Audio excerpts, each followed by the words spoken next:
just a weekly.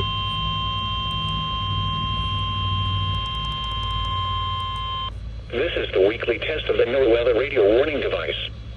During potentially dangerous weather situations, especially one of the impending weather hazards.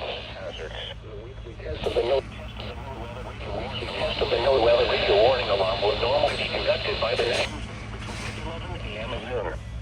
If severe weather is occurring or possible, the test will be postponed weather day.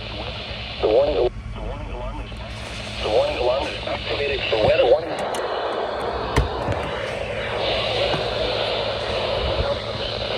Santa Barbara, Ventura, and Los Angeles counties and adjacent coastal waters.